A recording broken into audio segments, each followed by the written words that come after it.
ನಮಸ್ಕಾರ ಕರ್ನಾಟಕ, ಎಲ್ಲರಿಗೂ ರಾಜಕೀಯ ಟಾಕ್ಸ್ಗೆ ಸ್ವಾಗತ. ಈ ವಿಡಿಯೋದಲ್ಲಿ ನಮ್ಮ ಭಾರತದ ರಾಜಕೀಯ ರಚನೆಯನ್ನು ನೋಡೋಣ. ವಾಸ್ತವವಾಗಿ ಇದು ತುಂಬ ದೊಡ್ಡದಾಗಿದೆ, ಆದರೆ ನಾನು ನಿಮಗೆ ಸರಳ ಪದಗಳಲ್ಲಿ ಮುಖ್ಯ ಅಂಶಗಳನ್ನು ವಿಸ್ತರಿಸುತ್ತೇನೆ. ಭಾರತವು ಒಂದು ಪ್ರಜಾಪ್ರಭುತ್ವ ಗಣರಾಜ್ಯ. ಇದರ ಅರ್ಥ ಜನರು ತಮ್ಮ ನಾಯಕರನ್ನು ಆಯ್ಕೆ ಮಾಡುತ್ತಾರೆ ಮತ್ತು ರಾಷ್ಟ್ರವು ಚುನಾಯಿತ ಪ್ರತಿನಿಧಿಗಳಿಂದ ಆಳಲ್ಪಡುತ್ತದೆ. ಭಾರತದ ರಾಜಕೀಯ ರಚನೆಯ ಹೃದಯ ಭಾಗದಲ್ಲಿ 3 ಪ್ರಮುಖ ಸ್ತಂಭಗಳಿವೆ: ಕಾರ್ಯಾಂಗ, ಶಾಸಕಾಂಗ ಮತ್ತು ನ್ಯಾಯಾಂಗ. ಕಾರ್ಯಾಂಗ ಅಂದರೆ ಎಕ್ಸಿಕ್ಯೂಟಿವ್. ಕಾರ್ಯಾಂಗದ ನೇತೃತ್ವವನ್ನು ರಾಷ್ಟ್ರಪತಿ ವಹಿಸುತ್ತಾರೆ. ಅವರು ರಾಷ್ಟ್ರದ ವಿಧ್ಯುಕ್ತ ಮುಖ್ಯಸ್ಥರು.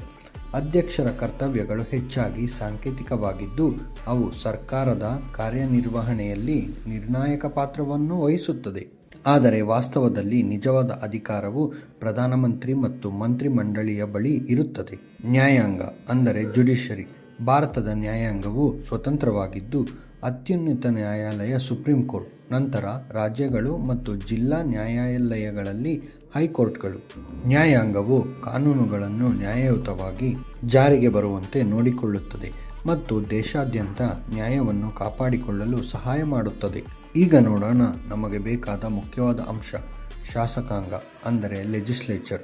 ಭಾರತದ ಸಂಸತ್ತು 2 ಮುಖ್ಯವಾದ ಸದನಗಳನ್ನು ಒಳಗೊಂಡಿದೆ: ಲೋಕಸಭೆ ಅಥವಾ ಜನರ ಸದನ ಮತ್ತು ರಾಜ್ಯಸಭೆ, ರಾಜ್ಯಗಳ ಪರಿಷತ್ತು.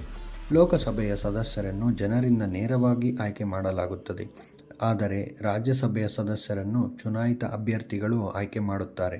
ರಾಷ್ಟ್ರಪತಿಯನ್ನು ಪರೋಕ್ಷವಾಗಿ ಆಯ್ಕೆ ಮಾಡಿದರೆ, ಪ್ರಧಾನಮಂತ್ರಿಯನ್ನು ಸಂಸತ್ತಿನ ಕೆಳಮನೆಯಾದ ಲೋಕಸಭೆಯಲ್ಲಿ ಬಹುಮತ ಹೊಂದಿರುವ ಪಕ್ಷ ಅಥವಾ ಒಕ್ಕೂಟದಿಂದ ಆಯ್ಕೆ ಮಾಡಲಾಗುತ್ತದೆ. ಒಟ್ಟಾಗಿ ಇವರು ಕಾನೂನುಗಳನ್ನು ರಚಿಸುತ್ತಾರೆ, ಸರ್ಕಾರಿ ಕೆಲಸವನ್ನು ಪರಿಶೀಲಿಸುತ್ತಾರೆ ಮತ್ತು ಜನರ ಹಿತಾಸಕ್ತಿಯನ್ನು ಪ್ರತಿನಿಧಿಸುತ್ತಾರೆ. ಭಾರತದ 28 ರಾಜ್ಯಗಳು ತಮ್ಮದೇ ಆದ ಸರ್ಕಾರವನ್ನು ಹೊಂದಿದ್ದು, ಇವುಗಳಿಗೆ ಮುಖ್ಯಮಂತ್ರಿ ನೇತೃತ್ವ ವಹಿಸುತ್ತಾರೆ.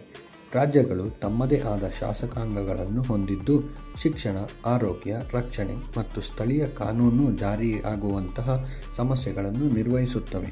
ಕರ್ನಾಟಕದ ಶಾಸಕಾಂಗವು 2 ಸದನಗಳನ್ನು ಒಳಗೊಂಡಿದೆ: ಒಂದು ವಿಧಾನಸಭೆ, ಮೆಂಬರ್ ಆಫ್ ಲೆಜಿಸ್ಲೇಟಿವ್ ಅಸೆಂಬ್ಲಿ, MLAಗಳು, ಮತ್ತೊಂದು ವಿಧಾನ ಪರಿಷತ್, ಮೆಂಬರ್ ಆಫ್ ಲೆಜಿಸ್ಲೇಟಿವ್ ಕೌನ್ಸಿಲ್, MLCಗಳು. ವಿಧಾನಸಭೆಯು ಪ್ರಾಥಮಿಕ ಶಾಸಕಾಂಗ ಸಂಸ್ಥೆಯಾಗಿದ್ದು, ಅದರ ಸದಸ್ಯರನ್ನು ಕರ್ನಾಟಕದ ಜನರು ಆಯ್ಕೆ ಮಾಡುತ್ತಾರೆ. ವಿಧಾನ ಪರಿಷತ್ ಸದಸ್ಯರನ್ನು ಚುನಾಯಿತ ಅಭ್ಯರ್ಥಿಗಳು ಆಯ್ಕೆ ಮಾಡುತ್ತಾರೆ.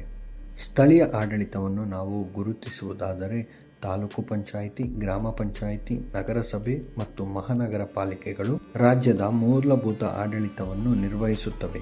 ರಾಷ್ಟ್ರೀಯ ಮತ್ತು ರಾಜ್ಯ ಮಟ್ಟದಲ್ಲಿ ಪ್ರತಿ 5 ವರ್ಷಗಳಿಗೊಮ್ಮೆ ಚುನಾವಣೆಗಳು ನಡೆಯುತ್ತದೆ. ಕೊನೆಯದಾಗಿ ಹೇಳುವುದಾದರೆ, ಭಾರತ ಮತ್ತು ಕರ್ನಾಟಕ ಒಂದೇ ರೀತಿಯ ರಾಜಕೀಯ ರಚನೆಯನ್ನು ಹಂಚಿಕೊಂಡಿವೆ. ಕೇಂದ್ರ ಸರ್ಕಾರವು ರಾಷ್ಟ್ರೀಯ ಸಮಸ್ಯೆಗಳನ್ನು ನಿರ್ವಹಿಸಿದರೆ, ರಾಜ್ಯ ಸರ್ಕಾರವು ತಮಗೆ ನಿರ್ದಿಷ್ಟ ಪ್ರದೇಶಗಳ ಮೇಲೆ ಪರಿಣಾಮ ಬೀರುವ ವಿಷಯಗಳ ಮೇಲೆ ಅಧಿಕಾರವನ್ನು ಹೊಂದಿರುತ್ತದೆ. ಈ ವಿಡಿಯೋ ವೀಕ್ಷಿಸಿದ್ದಕ್ಕಾಗಿ ಧನ್ಯವಾದಗಳು. ರಾಜಕೀಯದ ಹೆಚ್ಚಿನ ವಿಷಯಗಳಿಗಾಗಿ ಸಬ್ಸ್ಕ್ರೈಬ್ ಮಾಡಿ, ಲೈಕ್ ಮಾಡಿ ಹಾಗೂ ಶೇರ್ ಮಾಡಿ. ಮತ್ತೆ ಮುಂದಿನ ವಿಡಿಯೋದಲ್ಲಿ ನಿಮ್ಮನ್ನು ಭೇಟಿಯಾಗುತ್ತೇನೆ.